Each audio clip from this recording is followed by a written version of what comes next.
या वर्षी थंडी खूप जास्त आहे. होय महाराज, अहो आजकाल लोक घराबाहेर पडायलाच तयार नसतात. लोकांना काम तर करायलाच हवं, थंडी असो वा नसो. बरोबर आहे तुमचं, पण जेव्हा थंडी खूप वाढते ना तेव्हा पुष्कळशा लोकांना घरीच राहायला आवडतं.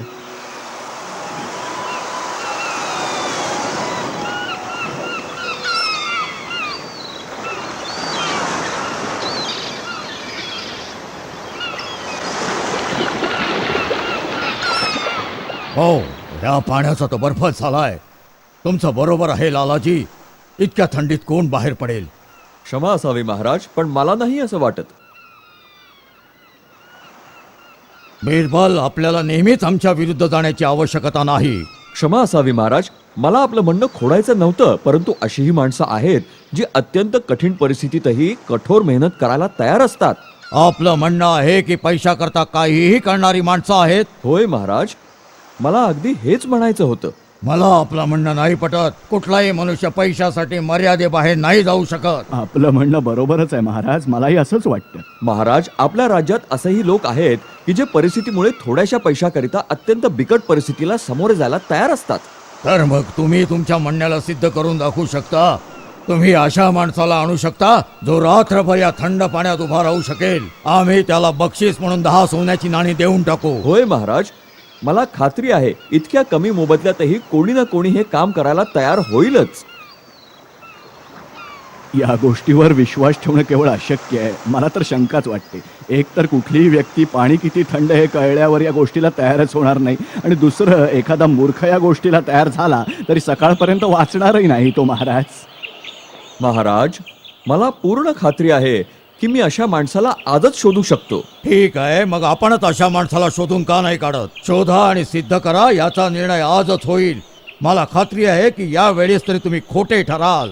महाराज, मी आजच अशा माणसाला शोधून सायंकाळी दरबारात हजर करतो.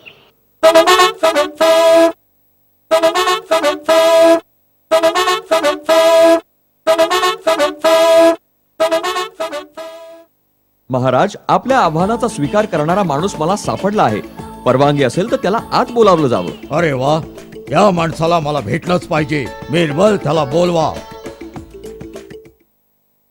गंगारामने हजर व्हावं.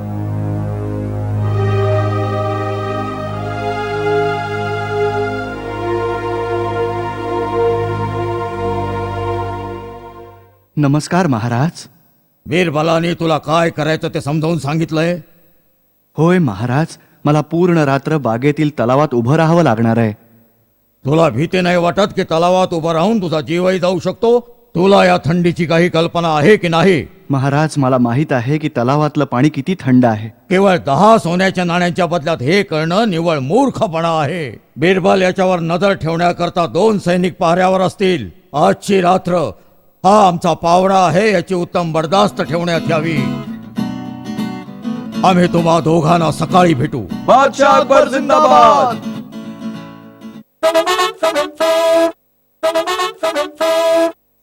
मग सांग बिरबल, काय हाल आहेत आपल्या माणसाचे?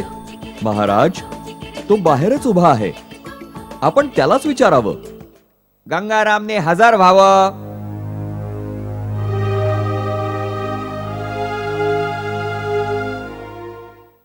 नमस्कार महाराज. आम्हाला सांग, कशी होती तुझी रात्र? खूपच खडतर होती महाराज. मी देवाच्या कृपेनंच यातून वाचलो. तुझं म्हणणं आहे की संपूर्ण रात्र तू तलावात होतास? माझा विश्वासच नाही बसत. हे खरं आहे महाराज, हे शिपाईच याला साक्षीदार आहेत. खरं सांगा, हा माणूस संपूर्ण रात्र तलावात होता?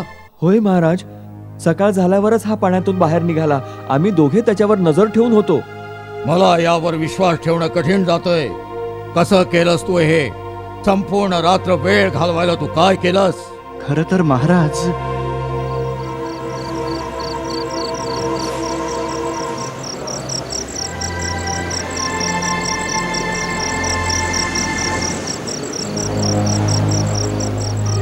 सुरुवातीला खूपच त्रास झाला. थंडीनं पूर्ण शरीर आखडलं होतं. मग तलावाच्या किनारी असलेल्या एका दिव्याकडे बघत राहिलो आणि पूर्ण रात्र त्याकडे बघत आणि देवाचं नाव घेत घालवली. हा, समजलो. एकतर हे गुपित आहे तर तुला त्या दिव्यातून उष्णता मिळत होती म्हणून तू इतका वेळ त्या थंड पाण्यात उभा राहू शकलास, नाहीतर असं करणं तुला अशक्यच होतं. पण महाराज, तुझी हिंमत कशी झाली आम्हाला फसवायची? तरीही आम्ही तुला शिक्षा नाही देणार. आम्हाला कळतं की हे किती कठीण होतं, पण बक्षीस विसरून जा.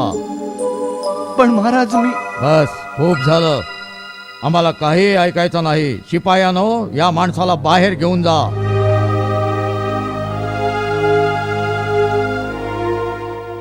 बिरबल, या खेपेस आपल्याला हार पत्करावीच लागेल. आपण खोटे ठरला आहात. आपल्या विरोधात गेल्याबद्दल मला माफ करावं महाराज. ठीक आहे बिरबल, सगळे कधी ना कधी चुका करतातच.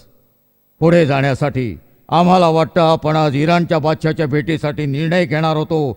आपल्याला काही सुचवायचं आहे? महाराज, मला क्षमा करावी, पण घरच्या काही समस्यांमुळे मलाही घरी जाण्याची परवानगी देण्यात यावी. मी ते काम संपवून दुपारी लवकरच आपल्या समोर दरबारात हजर होतो. जरूर बिरबल, आपण जाऊ शकता, पण लवकर परत या.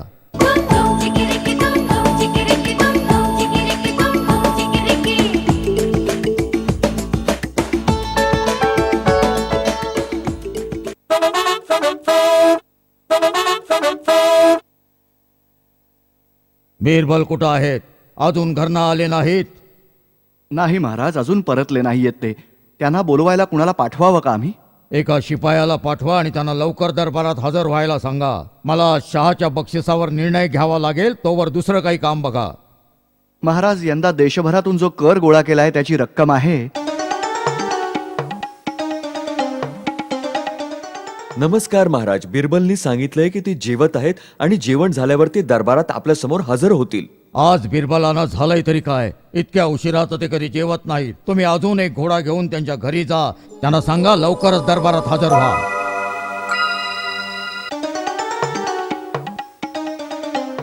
तू एकटा का आलास? बिरबल कुठं आहे? त्यांना बरोबर का नाही घेऊन आलास? महाराज, मी आपला संदेश घेऊन त्यांच्या घरी गेलो होतो, पण बिरबलजी जेवण तयार करत होते आणि त्यांनी आपला करता निरोप दिलाय की ते झाल्यावर दरबारात हजर होतील.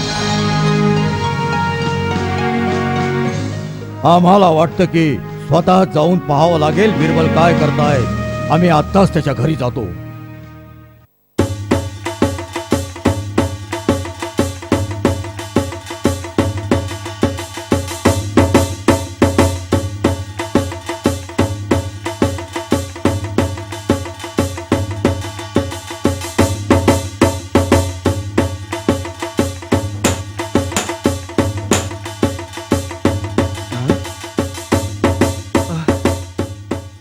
नमस्कार महाराज, बादशहांचा विजय असो.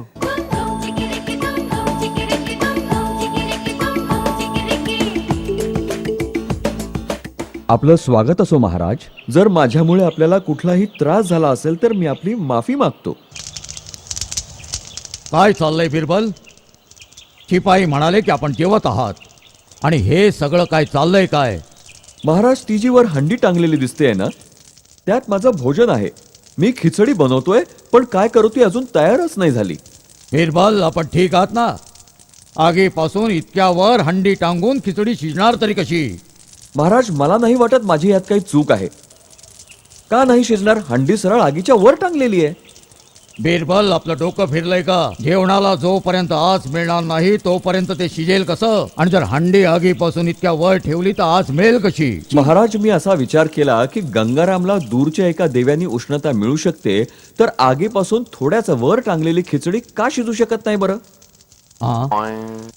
अच्छा, आम्हाला आपलं म्हणणं समजलं. ठीक आहे, तुम्ही जिंकलात. आपल्या माणसाला घेऊन लवकर दरबारात हजर व्हा, त्याला बक्षीस नक्की मिळेल. आपले शतशः धन्यवाद महाराज.